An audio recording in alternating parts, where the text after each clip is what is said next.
Okay, well, welcome everyone. I'm so glad everyone could join us today.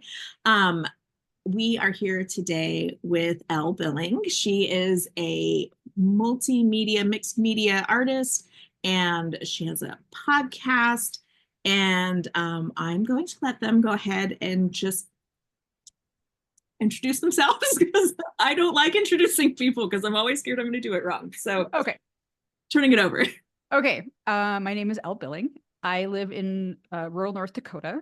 Um, and actually, I'm right now sitting at the kitchen table in the house that I grew up in. Um, my life is kind of split into this is how I introduce myself in my workshops too. So I'm an artist, a podcaster, a caregiver, and an educator. My life is split into the time before and the time after, and that line of demarcation is roughly 2013. Prior to 2013, I was very much like hyper driven, hyper focused, perfectionist, workaholic type person, working 60 hours a week in a job that I loved, but that was like slowly grinding me to death. My work was very rewarding, but I didn't have a lot of time for any creativity or creative expression, which is the way that I process stress. Um, I also for a brief time processed stress through roller derby.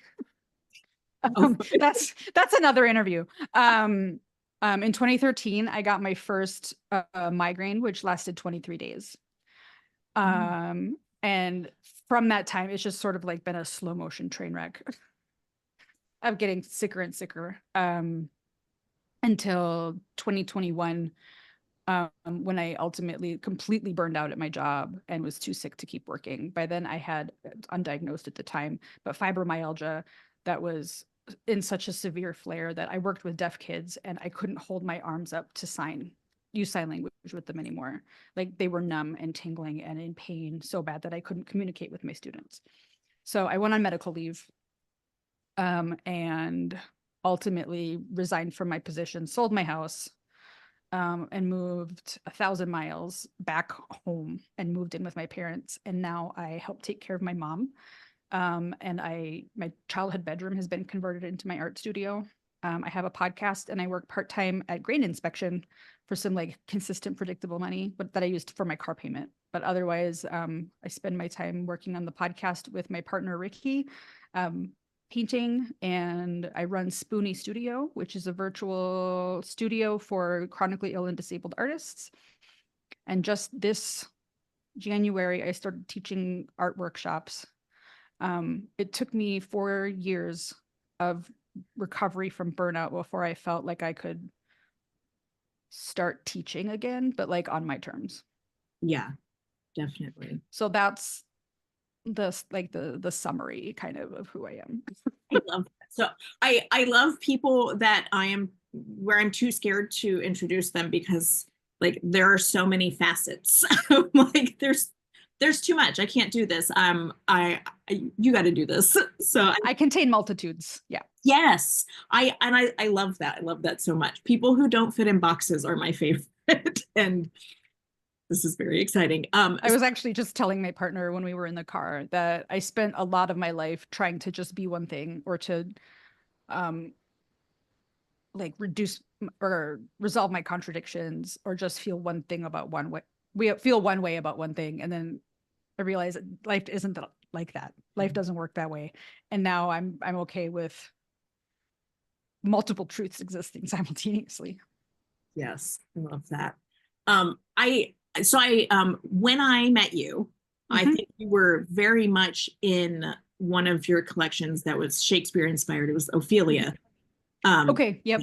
so, I have always just, I don't know if this is a correct assumption, but I've always assumed that your experience as a teacher um, definitely would be influencing your artistic process, the kinds of things that you are interested in. Is this a totally wrong assumption on my No, part? Or that's right on. I was an English and reading teacher. And before I was a painter, I was a poet. And so my I'm neurodivergent and my partner says I've got the wordstism, not the math one. yes, I love Um I was a hyperlexic child. And so words and wordplay and language and literature and books, all of those things have always been really central to my life. And my first dabbling into visual art was an attempt to communicate the experience of migraine. I had been writing poetry, and writing was getting to be more difficult for me. And I still needed to do something, and I wanted to communicate that experience. And so I collect vintage dictionaries. Oh, fun. And well, it started as vintage dictionaries. I collect dictionaries. And so I did some monoprints on vintage dictionary pages where the guide words were like specific. Like I felt like the guide words on the top tied to the experience of migraine enough that like if I got the image right, I could be like, this is what it's like. Because it's like some of the words are blacked out, right, are covered by the paint, and some of them are showing. And it's like, there was a line in one of my poems that says, you can't make a dictionary of blank space, because sometimes words will just disappear from my brain. Mm-hmm. And so my first visual artworks were heavily words based, and I've kept using a mixed media because I use pages of books as collage layers in between the layers of paint. And so I taught Shakespeare to deaf kids. And so my approach to Shakespeare is probably, or is different, I think, than most people. But the Ophelia collection came from just a kernel of it that got stuck in my head back in 2016 before I was even painting. And then it just kept kind of toying in my head. And then in 2018, when I started painting, I knew I wanted to do something with it. But I didn't have the artistic skills to do what I wanted to do until, what was that, 2022? I was like, oh, I think I can do this now. And it was to work with the botanical symbolism of Ophelia's last monologue, where she's handing out the flowers and kind of using them to speak truth to power. Hold on a second. Our phone's ringing. Mom, can you get that? I'm trying to get off the chair. Okay. We still have a landline. North Dakota. Yeah. Yep. Yeah, most people around here, at least out in the country, still have landlines. So yeah, a lot of my work is heavily inspired by books and literature. I did a collection based on the Berenstain Bears, because I also was an elementary teacher for a long time before I moved up to middle school and high school. The collection that I'm just finishing up right now is actually based on my partner's book of poetry that she's releasing in a week from tomorrow, March 21st. I had to look at the calendar quick. March 21st. So it's the first one that's based on new work, not like an existing piece of literature. And we're really excited about it. But it's still based on the written word. It's based on my partner's poetry. But even her book length poem is based on the works of Jack Spicer and Philip K. Dick. Okay. And so there's always a lot of, like, there's always multiple layers of references built into my work and into her work. And so the long answer is yes.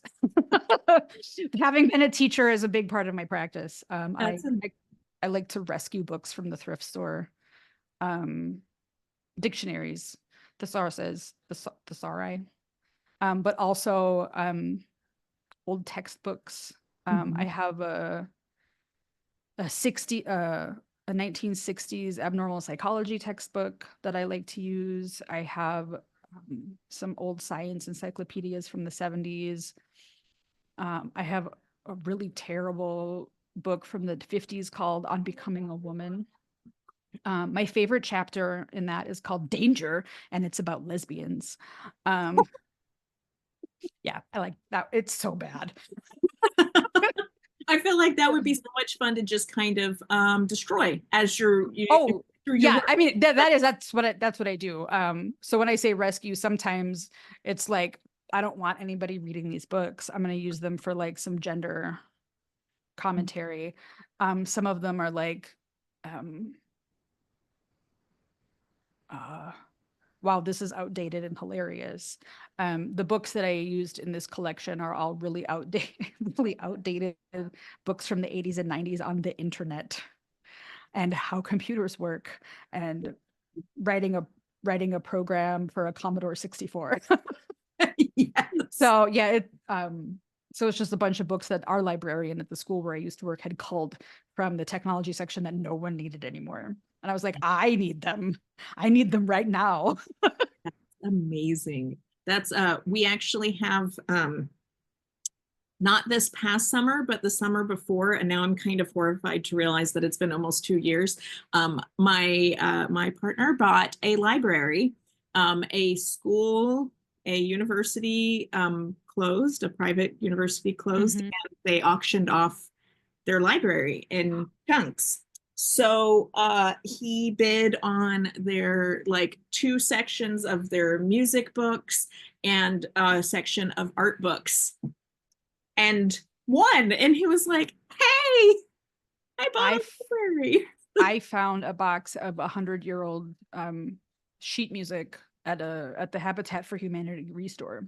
Oh Just in wow. a box, it had been brought in with an old organ. And they sold it. The box was like this deep.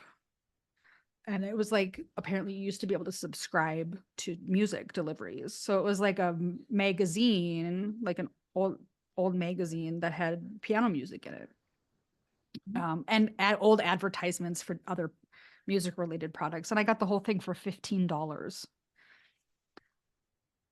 Like the old school version of like what was it, the Columbia Records thing where you get all your CDs, Yeah, but it was sheet music but that it you was could play sheet on the music. piano. Yeah. And That's I've used that in several art pieces. so when you So use these, are you doing like print pulls like with jelly plates, or are you actually cutting the pages out and all of the above. I do prints. I love my jelly plate. Before I actually bought one that's like the official jelly plate, I poured my own. Um, they don't hold up as well. But I could make them any size I wanted and I would make them really thick. So they were a little sturdier because they were nice and big. And then I would just make little 5x7 ones. So I would just make smaller prints because some of the books I use are just small books. Um, Mhm. I've also pulled prints off of glass and mirrors. That's what I actually used at the beginning before I knew what jelly printing was. I Oh, was just cool. pulling prints off of. I would take glass out of picture frames.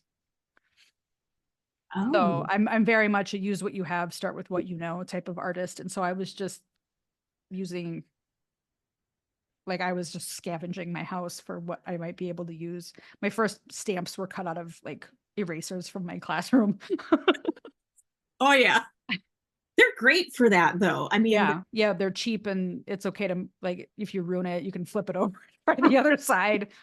and if you ruin that side too, it's like, oh, I'm going I to use, have an eraser now. yeah, Yep. like no harm, no foul.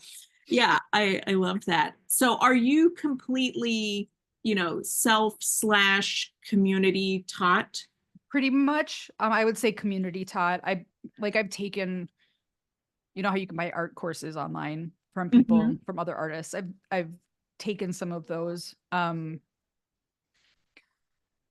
to work on specific skills that I thought I needed. I took one art class in college. It was art and children. It was required for elementary teachers, which I loved that class because it was so much about like child development Hmm. and how and letting go of the expectation that kids' art should look a certain way. Um, which is why the art that came out of my classroom looked very different than the art that came out of the classroom down the hall because that was the like follow a direction and everything looks the same. And I was like, we're gonna put on garbage bags and I'm gonna teach you about Jackson Pollock and then you're gonna throw paint at stuff. Um, so like I did teach a little bit of art history, but also like developmentally, like you just need to get your hands dirty. Yeah. And And or Like, Yeah. And developmentally, like, let's talk about line and shape, but also, you're 9. So you're still concrete, like, as far as Piaget is concerned, like, you're still concrete operational. Like, you're a very concrete kid. I'm not expecting you to, like, do something without a reference, for one. right. Like, you're going to be drawing things you know. Yeah. Like, if when I taught them about Andy Warhol, like, we're going to use a celebrity that you love. So we painted Selena Gomez. Like, Yes. so we had all these wild Selena Gomez all over the room. Um, and those are like guided art history, like copying a master type art lessons, but also just the like, here's some crayons, explore what you want to explore, invent an animal type stuff too. Like, everything's gonna look like a kid made it. Like, I don't want cookie cutter art stuff. Right. I But loved. it also taught me to let go too, because I like I said, I'm a recovering perfectionist. Letting go of control is something that art professor was really into. And something else that he really instilled in me is like not having kids do art, like juried art. Um, like the year that I was in that course was he actually was one of the jurists for like a high school art show that was hosted by our university. And he said, I think this is my last year as a jurist. He goes, because like, I know we need to be encouraging excellence and kids to pursue art. He goes, I don't like having young people compete. Like, Yeah. that's not the point of making art. Right. And so like, we just did it for fun. I didn't grade it. I think that our professor and I would have been very, very good friends. This is, Yeah. especially I think anytime you're dealing with kids in the arts, I think it is such a great opportunity to kind of reparent yourself, especially for those of us who grabbed onto the perfectionist, like, I'm sorry, no, it's the first time I'm doing it, but I should be wonderful. Which Like, is why I didn't paint for many years. I tried watercolor once, like real watercolor, not like Crayola. yeah, Like watercolor once in 7th grade, and I wasn't good at it. And I was used to being good at things. And I threw like a legit temper tantrum, and yeah, I hid the painting and the paints, and I wouldn't tell my mom where I hid them. I was like, I'm never doing this again. I'm awful. I'm never gonna, and I really wanted to be an artist at that point, partly because I was super into the Babysitters Club and my favorite character was Claudia. mhm, And I wanted to like, have they always described her, she always sounded so cool. Like, she had this sense of fashion that no one else did, and she was an artist, and like that was the type of person I wanted to be. And I was just so disappointed that I was never gonna do that. After one painting that I wasn't good at. exactly. Because you Mm-hmm. picked it up and you weren't perfect immediately, and so that meant you would never be able to do it. It was So, just destined to be bad at it. and watercolor really was the thing that taught me to let go of control, because because it's watercolor Mhm. that. And it's funny, my nephew's a really gifted artist too, and he won't touch watercolor. And I found out that his approach to any art is very, very mathematical. Like, uh like he's really good, but he has a very his approach to art is completely the opposite of mine. He was describing it at my mom's 70th birthday last year, and I was like, that is not how I do anything. Like, mine is like so much guided by intuition, and his is like, no, that's uncomfortable. And I was like, yeah, I can see why you would think that. Like, that to me is like the coolest part about the arts. It's Um, like, there's so many ways to do it. exactly. There's no one right way to do it, and there's no wrong way to do it as long as you're trying new things. As long Mm-hmm. as you are doing something that resonates with you and you're exploring and it feels good, there's no wrong way to do it. Like, I love that. So like, I'm really interested like I love hearing the different ways to approach the same thing. So Mhm. I definitely, not on a same line of topic, but I want to hear more about your recent collection with Ricky and Mhm. how that came together, and you know what the collaboration looked like, and what how you guys did that together. Awesome. Okay. So after I finished my Berenstein Bears collection, which I called Bear Country, I had leftover paint. And it was sort of in these primary, like I used primary magenta, primary cyan, and primary yellow. So I Mhm. had various like mixes of them. And I knew I wanted to do like an 80s, 90s, like teal and pink and orange thing with these computer books that I had. So with that leftover paint and then the pink and the I added a couple neon colors and then the teal. Um, I laid down the base layers on some canvases to use up my paint. And then I cut up those books, like pulled my favorite pictures and text samples out and did the text layer and then did another layer of paint and then I got stuck. And usually when I'm stuck, like I have ways to get through that, but like it wasn't working. Like the paintings were dead. Like they were dead paintings. They My paintings usually talk to me. Like I start with the base layers, not having necessarily a direction I'm going in. It starts to talk to me and then I figure out where we're going. They were dead. The paintings were dead. There was nothing there, no spark. And I was like, this sucks, man. I was like, you know what? I can't force it. Like, I'm not gonna force it. But this isn't a failure. Like at some point, I will either gesso over these, or I will start, or I will, or they will, I'll figure out where I'm going with them. Yeah. And I put them away for 3 years. Wow. Um, During those 3 years, my partner was working on this book length poem. It's like the format is called a serial poem. So I mean, it's divided up over like almost 100 pages, and each page looks like a separate poem, but it's really all part of the same poem. It's a story. Okay. Mhm. Um, and like I was around for like a lot of the process of that. I knew what she was working on. I knew the general story of it.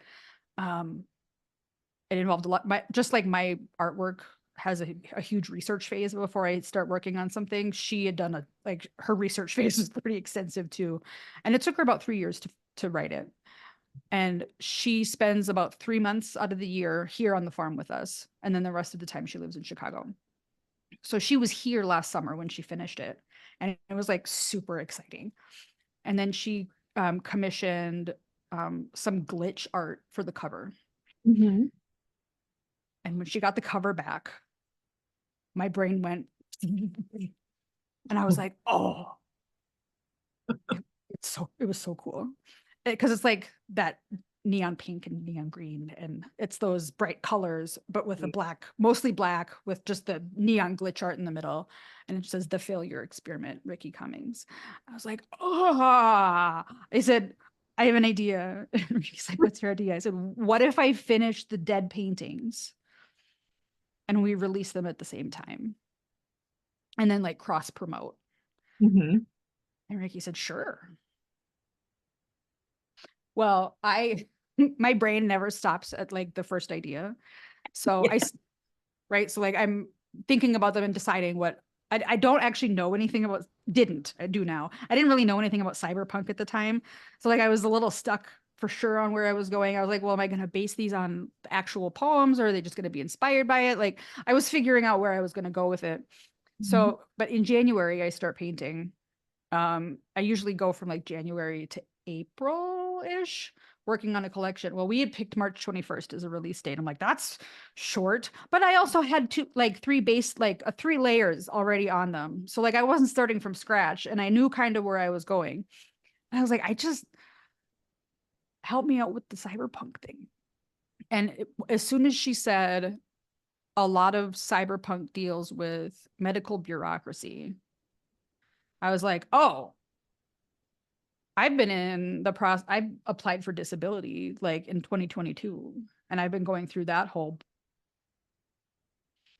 Joy. Can I swear? Oh yeah. Bullshit. Yeah. And it's been awful. It's dehumanizing. You know, some one time Medicaid decided not to pay for my migraine meds for 3 months, you know. And a lot of cyberpunk is also about like enhancing the body or hacking the body. And then the book itself, Ricky talks about, or has talked about it. We did an episode of the podcast about it. How, as far as the title, like the failure experiment is based on this idea of like the queer art of failure, how queerness and transness are this lifelong experience of failing to conform and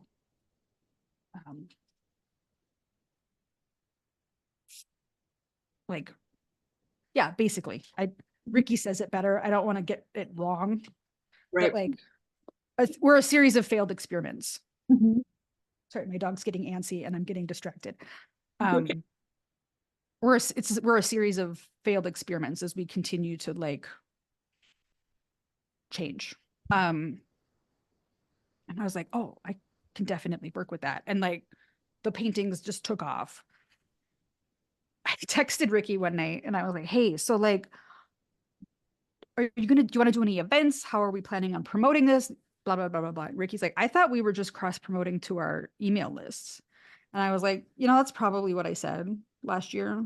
But like my brain doesn't ever just settle on the original idea. Like the royal we, no, I tend to like, my brain keeps leaping to like, we're going to have like an event where we're going to do a thing together. Like we're collaborating now. We're not just like working in parallel. So I've scaled back a bit, but we are going to probably, but like I've been sending pictures of works in progress and I've been asking for some input on some things. I need some help on one of the pieces.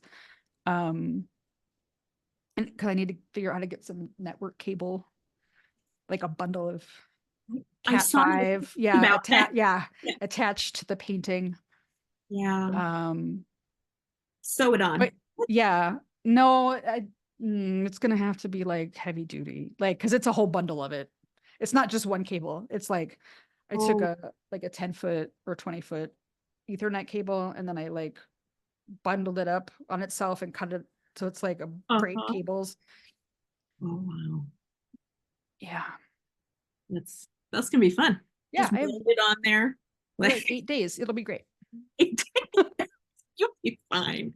You'll be fine. Yeah. Deadlines are wonderful, aren't they? They are actually, yeah, because like I can tell my collectors on the 21st these will be ready, and then I tell myself on the 21st these will be ready.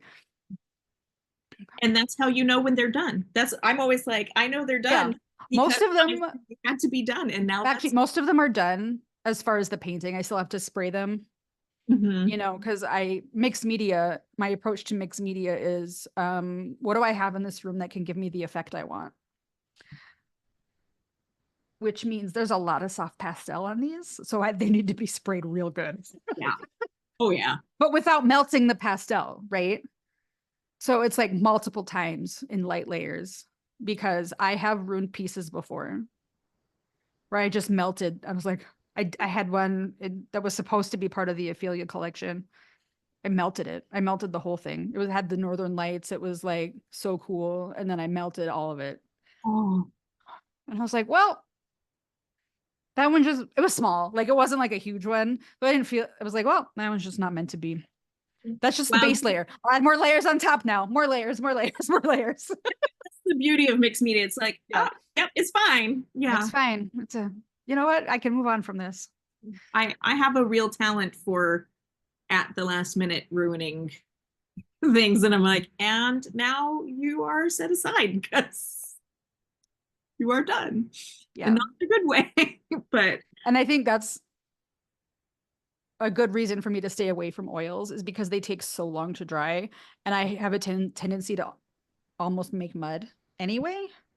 And I'm getting so much better about it. But like, I don't have the patience to work with oils because you wait for can't just slap more on there. right. That's like watercolor. That's why I work in oh my gosh, I can never think of the name for it when I go to say it. Gouache. No, the Oh. like the color palettes that I work in, like the Oh yeah. Monochromatic or It's not complimentary because it's the ones next to each other, not across from each other. Every time I go to say that word, it just disappears. I, I can never remember. Analogous. Yes, that's it. I was like, it's gone. But Mhm. that's I do that because I'm like, I can't make mud with blue and purple. It's okay. The worst that's gonna happen is I'm gonna have a bluey or purple. Because otherwise, yeah, I every time I do any watercolors, I'm like, oh, that wasn't dry. Oh, that wasn't dry. Oh, I've overworked it. It's all brown. That's It's a bog now. yeah, yeah, that's the skill.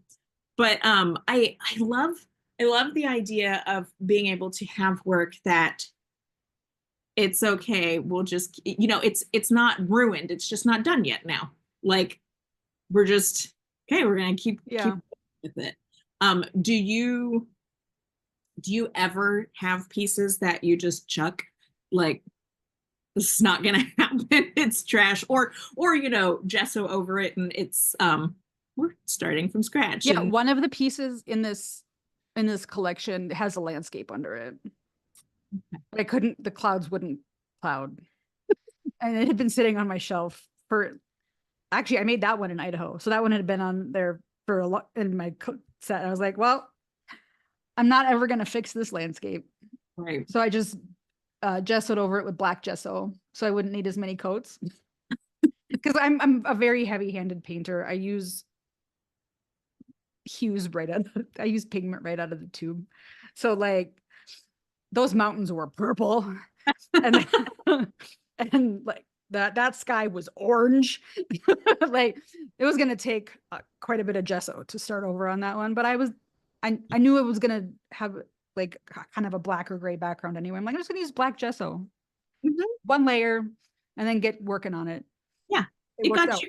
It put you the right direction. It was like doing part of your underpainting at the same time, Yeah, and yeah. So it's like a Picasso. There's something hiding under there. it's It's an amazing. Idaho landscape. I kind of love the idea of like sitting there with a painting that's yours now, and you have no idea how many other paintings you also have under there. It's just like there's no telling what you've got. Yeah, or like there's a lot of book pages that end up fully painted over. Like I pick them with some intention, hoping that they'll peek through, but not all of them are going to peek through. So some of them are like, you have no idea what's written under there. It's There are hilarious. messages you don't know about in that painting. Yeah. Yeah, that's amazing. Do you with chronic pain issues, Mhm. fibromyalgia and migraines and everything like that, are you able to still create during flares and stuff, or does that stop it for you? Um, I usually can't do much when I have a migraine except lay in bed. Or like lays on the couch. I'm very photosensitive during those times and I have I can't work under my work lights. Um, even though I want to. I mean, I have worked through migraines before because sometimes I just need to distract myself, or do something enjoyable. Mhm. But not like extended studio sessions. It's usually like I'm gonna go futz around for 20 minutes and just do something I like. Paint and just As far as like the physical flares, if I sit at my desk, I can usually work. When I work on big paintings, like my easels aren't very sturdy. They're like plein air easels. They're not for canvases. yeah. Um, so I work on the floor a lot. And so if I'm like in more pain than usual, I can't work on the floor. But I have a really nice desk chair. So I can do some work at my desk on smaller pieces or bring a big piece up there and try and make it work. Um, but again, not for very long. And I have to, when I'm feeling good, and I have to be careful not to overdo it. Mhm. I usually set an alarm or put on like an album, like a favorite music album, because I don't pay attention to time. So I have to limit my studio time to like 2 hours. Mhm. Or less. And once the album is over or once the alarm goes off, I either come downstairs and eat or I take a nap. Because if I push myself too hard when I'm feeling good, then I can't paint the next day. Right. And I would rather do short stints consistently over several days than do a sprint one day and then regret it for the rest of the week. I am in awe of you for being able to stand by that. Like my logical brain knows that like Stephanie, we should do this in small batches and we should take care of ourselves. But When I lived alone, I didn't. When I was still living in Idaho and managing pain and a job and painting, I would do like weekend warrior shit and I regretted it every single time. Um, but now that I live here and I have, you know, responsibilities to my parents and I have to save enough energy to go to my job, which is in the evenings. I don't work until 7:30 at night. Um, yeah, and it's only 3 hours. I'm usually home a little after 10:30. Um, just gives you so so many chances to mess it up before you go. right, right. And so I have to make sure that I have the energy to go to work and run a very expensive machine. It's not difficult, but it's expensive. Yeah. You know, I and there's stairs, right? Then I have to go up the stairs. So I have to plan around those things. So like my week is pretty well blocked out. I do the same thing every week. Like I shower twice a week. I I have the days where I log into virtual studios. I do workroom stuff with my biz group. I work Monday through Thursday evenings. Like my week is pretty much the same every week. And so that makes it easier for me to block in a 2 hour block in the studio and my nap and all of those things because it just has to be that way. Yeah.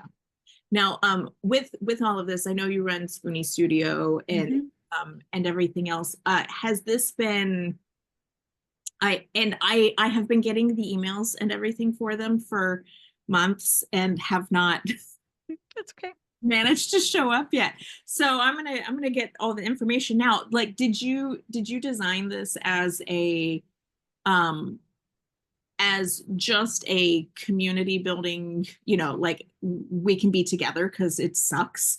Or is it, hopefully giving, helping other people, reminders that you've got to hold space for this and, the reminders that it's okay that you have to do this, not like it's okay, everything's sunshine and rainbows, but like you don't suck as like Yeah, I wanted it to be like a space where people can come and create without the pressures of productivity culture. Mhm. Um, s- a lot of art communities that I have been part of in the past, I don't accommodate for chronically ill and disabled time. They don't accommodate for crip time. Um, I move more slowly through goals. I like goal setting. I move more slowly through making a painting. I Mhm. move more slowly through my day. Right. My brain, I still have like that squirrel brain, but my body is like a sloth. So Yeah. um and obviously I would like to like the focus in Spoonie Studio isn't like business building and it isn't necessarily like goal set. The point is people who are spoonies can come make stuff at whatever pace we want to and we can say, hey, look what I made or look what I'm making, and however long it takes us to make it is great. That's And even if we're not making anything and we just want to hang out, we can do that too. We have one spoonie who is getting ready for work at that time during the day and still logs in to hang out with us because yeah, I mean, when else can you hang out with other spoonies who right. you need a space that is for you. Yeah. That And is they're a creative person. It's just that they aren't working on their art at that time. right. Right. That's amazing. Have you found, like for me, I have a chronic illness and I have hypermobility issues in my Yeah, I hands. noticed your stabilizing ring. Yeah. Yep. So, like for me, I struggle a lot where, like, okay, I can work on colored pencil stuff for about 15 to 20 minutes at a time, and then I have to move on because I don't know how to not put the death grip on a colored pencil. Mhm. I don't know how to do it. Have you with the different, Casey does that too. but have you, like, do you have any like accessibility um mindsets or anything like that that you've found that have helped us, aside from now we've got to set a timer, because I find timers to be so maddening, because every time it goes off, it feels like it's reminding me of my limits, Mm, which it is. I mean, it's literally yeah. that is what's happening, but it makes me so mad and like it makes me mad at my body, which Yeah. is not a healthy. Um, Visually accessible storage. So my soft pastels are in like one of those clear tote plastic things. Mhm. So, and I broke them all in half. So, I mean, some of them, let's see, what brand was that? The, no, I can't remember. Some of them are little stubby ones, so they didn't need to be broken. Mhm. But my Prismacolor ones were long. Oh, they are those square ones. Mm-hmm. And I broke them all in half. And for one, because then they're not precious anymore. Yep. And they're all organized by color.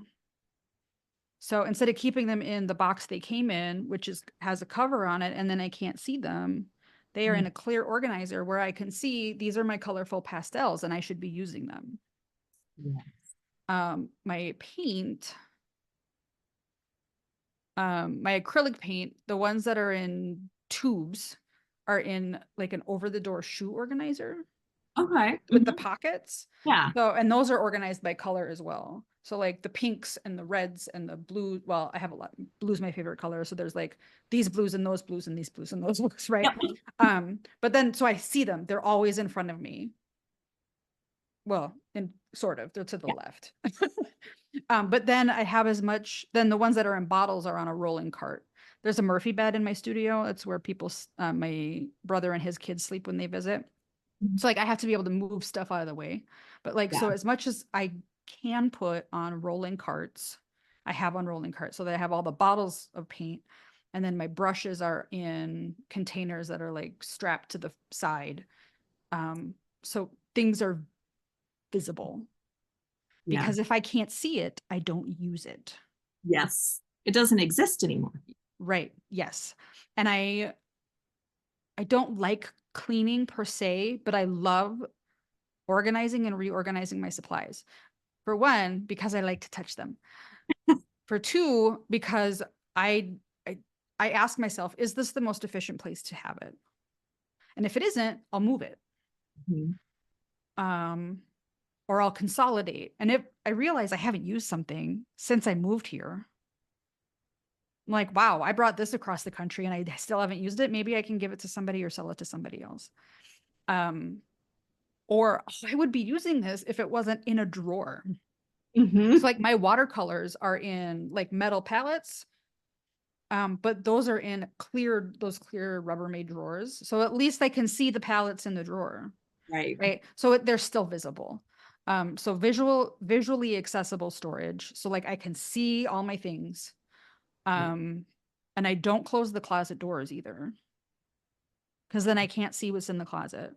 I Right. did I did the same thing in my bedroom. I took the closet doors off my closet so I can see all my clothes. Right. My mom's like, why did you do that? I'm like, because I needed one less step between my laundry getting put in away. Yeah. Yes. Yes, Casey, write all this down. Yep. Yes. Took my closet doors off. It is I will second the visual storage because like I have wire baskets that I Hmm. put things in, and it's like this is my basket of adhesives. This Yep. is my basket of Yes. things. And the things that are enclosed containers in the closet, the containers are clear, but they're Mhm. also labeled with painter's tape. Yep. And I regularly rearrange those. So like Yeah. when I go to put stuff away, I'm like, is this are these things that I still want to keep together? Are these things I still want to keep? Because I'm a little bit of a hoarder because someone else is a hoarder. And so like I want to make sure that it's something I want to carry with me into the future. That's how I try to phrase it. Like, is this something I want to carry with me into the future? No. Okay. Is there somebody else who can use it? Yeah. I love that. And then as far as other disability, I have a really good ergonomic chair that my partner helped me pick out. Um, my dog hangs out with me, and she's a cattle dog. Mhm. So she's very schedule oriented. So if I forget to nap, she gets really whiny and she doesn't let me paint past a certain time of day. That's amazing. I didn't teach her to do that. She does it on her own. I can't take credit for that, but she does that. She gets really whiny and won't let me stay in the studio past like 5. That seems like the trick to, now I don't need an alarm because it's not me that means that I need to stop. It's My all dog needs me. Yeah. dog needs me. Like I'm gonna have to start feeding my cats like at certain times so that they expect it and they'll come, mommy, I need some. Yeah. Let's Yeah. see. What else do I do? There was something else I thought of and now I can't remember. Oh, I have really good desk lights. The lighting in my studio is terrible. Like the natural light is terrible. The ceiling light is terrible. I bought 2 canvas lamps. And they have 3 settings. They have cool, warm, and full spectrum. And I do like them a lot. So I use those because then I can like reposition them towards the corner of the room or use them over the desk. I like those. Um, that's not necessarily a disability thing, but I like I'm really photophobic, but I like high quality lighting. It's Yes. like if I'm gonna have lights on, they better be good. There and that like I don't like a lot of light. I have always been as my parents put it a cave person. I like Hmm. but I don't need it to be light. But if I'm working on something, Hmm. I need it. We need to be having an operating, Yes. I thought of the other thing. I oh, don't clean up after myself until I'm done with a project. I leave all my stuff out because if I only have 20 minutes or I only have a half an hour or I have limited energy, I don't want to waste it getting stuff out. exactly. So my stuff stays like the studio has looked. My mom gives me so much crap about it. She's like, it's so messy in here. I'm like, Mom, this is what creation looks like. Yeah. Creativity. And I'm like, my mom, up until very recently, was a very busy creative person all the time. Like, where do you think I learned it? Like, what did our house look like when we were working on sewing projects as kids? Like, it's everywhere. We're creative tornadoes. I Like, I just happen to be able to, I keep it in the studio, but like, it's from January until the project is done. My brother's like, hey, can we come out for the weekend? You're going to have to find someplace else to sleep. Yep. Like, you guys can sleep on the floor in the entryway. Yeah. Like, you can't, I cannot put the bed down. There is Yeah. no space. I'm not moving paintings. Yeah, I have so my studio is also where my parents sleep when Hmm. they stay with us, and they'll stay for like 3 or 4 months at a time. So Hmm. during those times, like it's still my studio. You can have your bed. My desk gets pushed against the wall, and I just focus on small things that will then become bigger things, like the Yeah. components. But I'm like at this point, every flat surface in this room has something in progress, Yeah. some stage, and like I've set up my desk so I have a door that's my main desk. Awesome. And it's Yep. here, and then I have wire racks here and here that have all my stuff on them because if I have to get up to go do it, I'm like, it feels really lazy, but I know it's a matter of it. I have POTS. So like every time I'm getting up and walking around and moving, I'm like, Mhm. there is a chance that, oh, I will incur a head injury. yeah, like it's just not worth it. It's Mhm. horrible. So I'm like, no, this is perfect. Although I don't know if you noticed, like 20 minutes ago, I had an avalanche fall off of one of my wire racks while we were talking. That's Oh, what I kept going, oh. it might have been when the phone was ringing. I don't even know. But yeah, so clearly I could do better with it. But yeah, that's the like I can't clean up each time. Yeah. No, I It's leave my stuff out. out. Like It's, I'll wash brushes like once a week. I was gonna say, like, Yeah. when I asked Kat what brushes to get for acrylics, she was like, "Oh, get the Princeton Catalyst because you can't destroy them." And I was like, "Huh, okay, if I can leave them in I the use a combination of Princeton Catalyst and then hardware store chip brushes yes, yes, because I can destroy them. yeah, And and I'm only out $2. right. Yeah, they when I was dyeing silk, they were the chip brushes were one of my favorite things for putting wax on it and stuff. I was like, Yeah. Well, and I like the texture. Like I like being I'm aggressive mm-hmm. and I like the scrubby texture. Like I can Yeah, just go yeah. I rage paint sometimes. And that's when the chip brushes come out. Do you is it like a thing? Like, do you plan rage painting? Like, I've heard of people doing like rage dancing, like I'm just mad, I gotta get it out. But do you plan it like for your mental health, or does it just happen? It just happens. So the whole rage thing, I had to learn to be angry. Like for most of my life, I wasn't really allowed to be mad. And so when I was going through my divorce, my best friend was my anger translator. And so through that process, I learned how to actually experience and express my anger. And so during that time, um, here's a little content warning for SA. Um, the the person who had sexually assaulted me in college tried to add me as a friend on Facebook during Oh, that time. So like years later, years later. And I was like, who does that? Right. yeah. So like naturally enraged. Mm-hmm. And so I went home that night and I was so pissed. I rage sewed a pair of tiny lederhosen for my sock monkey. That is adorable. That is Right. Like I was so like, what do you do with that energy? Like it's because it's impotent rage. Like yeah. you can't do anything with that. Like I had gone through so much therapy and I had done so much healing, but then somebody like a Facebook friend request, who Right. does like who does that? And it was like, and I was like, what do I do? I'm like, I gotta sew something. Like, just gotta do something really so detailed that I can only focus on that. And so I texted my best friend, and I was like, I just rage sewed. I just embarked on some feminist rage sewing. And she texted back, well, feminist rage sewing is obviously the name of our ukulele punk band. And so then we did actually, for a very brief time, have a ukulele band called the Feminist Rage Sewing Company. Oh, that's amazing. So that was the origin of me rage anything. Like, that was the only way I used to be able to clean my house. Like, because of like that inertia, the lack of dopamine for like ADHD and like, it's not, it's like, why, Yeah. like, I don't have the oomph to clean. I could, if I got really angry, I could clean my house. Yeah. Um, I do use dancing to like if I'm stuck on a painting, I'll dance it out and it usually helps. But I do use dancing for like to process anxiety, to process rage, to process embarrassment, Mm-hmm. like those yucky feelings that I don't want to get stuck. I do a lot of Florence in the Machine.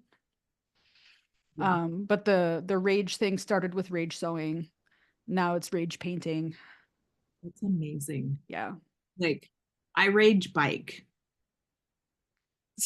Um, my ex-husband was an avid cyclist and we had a lot of conflict about that in our marriage. So like biking is it's not a thing for me. I'm like, I haven't touched my bike in over half a decade, almost actually, I've probably only ridden it 6 times since we got divorced. Wow. I mean, I can definitely understand that. Mine No, is, you should, oh, Casey, you should totally get those t-shirts. oh I would buy yes, some and send them to my best friend. yes. Feminist rage sewing. Yes. Oh, it's perfect. Yeah, and Like I would love if we had been able to keep doing that, but it's just one of those things. but I feel like rage sewing is such a wonderful thing too, because like you're stabbing.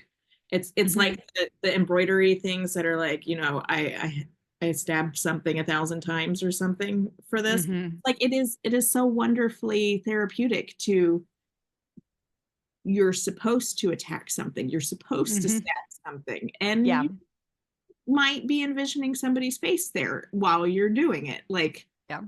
but I love that you found ways to like to actually process that. I'm not great at processing, or like I'll sit in them, but I don't feel like I ever let them go. I have said, and I continue to say that it takes me 3 to 5 business days to process anger. Um, that's probably still one of the hardest ones for me to like Yeah. process through. And it probably always will be, And but I can do it. it's hard because the world keeps pissing you off every three to Right. five And days. So it yeah, never and I feels don't, the important thing is I don't swallow it anymore, yeah. which is what I did for like the first 28 years of my life. Yeah. It was hard. But yeah. Oh, I'm so excited to see your collection, your new collection that's coming out. I've been like anxiously awaiting every time I see little peeks of it. And Oh, then thank you. because I'm not great with dates, you share the countdown and I'm like, it's here. And then I'm like, no, it's not here. That still says 21st. And then I'm like, it's here. It's not here. So Yeah, 21st. very very excited to see it, and just I love that you got to do this kind of collaboration with your partner. I think that's such a special experience to be able to, you know, come together from different sides, but also with somebody that you love, somebody that you care about, Mhm. and you know that just makes it so much more special because I can't think of words. But I'm just so excited to Oh, thank you. see the final products of this, and the growth and the process and everything. It's been really really exciting to see it, like the little snippets that you've been sharing, like that one with the upside down eyeball. Mhm. I'm so excited to hear the stories and, you know, to understand it. Like, I love art that you look at and you're like, I'm gonna need an explanation. Like, what's going on here? Like, I'm so excited to be able to hear like what was inspiring you, what you were thinking about, and everything in all those pieces. So I'm really excited. Um, are you just gonna release it on your like your website and social, or are you gonna do like a virtual exhibition? Because I know you mentioned like your Yeah, we're doing a virtual gallery.